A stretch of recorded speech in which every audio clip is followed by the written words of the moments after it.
Here's a story that some of us probably find disturbing. A woman screaming at the top of her lungs for more than half an hour early Thursday morning. She was reportedly being stabbed in front of her children, and she died of those wounds. And her husband was arrested at the home and charged Friday with first-degree murder. Not one single neighbor called police. Giuseppe Valiente knocked on doors in the neighborhood to try to find out why neighbors didn't pick up the phone. Hello again, Giuseppe. Hello. Giuseppe, again, this story really sort of makes my skin crawl a little bit. Tell me a little bit, what did you hear from neighbors who reportedly, as you were saying, didn't really hear anything, supposedly? Right, well that's what they told me. I only spoke with one man who said that he actually heard these screams. He wasn't very happy to see me, though. I think a lot of journalists already spoke with him, and he was actually in the newspaper today in the Journal de Montreal, which is owned by our company, essentially saying that he heard the screams and didn't really do anything and kept on walking his dog. I knocked on his door. He saw me. He said, get out. I saw her. I heard her for just a bit. Get out of my house. I'm tired of you guys. So he was the only person that actually told me and admitted that he actually heard this woman scream. She was 44 years old. Her name was Catherine de Boucherville. Excuse me.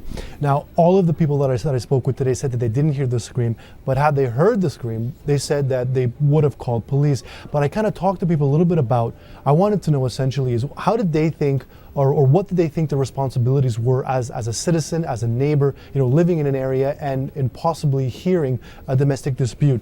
One person told me, I guess it depends on the scream. Another person said, you have to worry about your own safety as well. Another person told me that they were appalled that this happened. I spoke with a woman who lived a few houses away from where this crime was committed, from where this 44-year-old woman was stabbed to death. And she told me that her neighbor told her the day earlier that screams were heard, that the neighbor heard the scream around 8 a.m. However, we know that police were only called to the scene around 9 a.m. And so for about 60 minutes, there were screams going on in that neighborhood and not one person called the police. Police said they confirmed that it was one of the victim's children who actually alerted them that their mother was being attacked.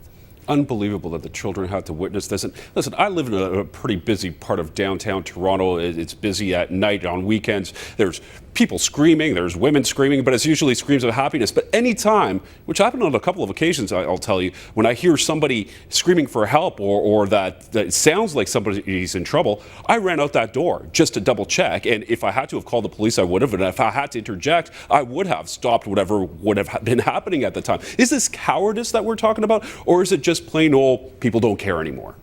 According to a psychologist that QMI agency spoke with on Friday, he said that this phenomenon, or this lack of reaction from people, is called the spectator effect. And when there are individuals in an area and they hear a scream, for instance, and they feel that, or they believe that there are a lot of other people in the area as well, they feel that their sense of responsibility is somewhat diminished because, for instance, someone else will take care of it. And so as people believe there are more and more people in the area where they are, they feel less and less of a responsibility. So that's one psychological term that was discussed, that we discussed with a psychologist yesterday. But there are many reasons, and it's very difficult for me to answer your question.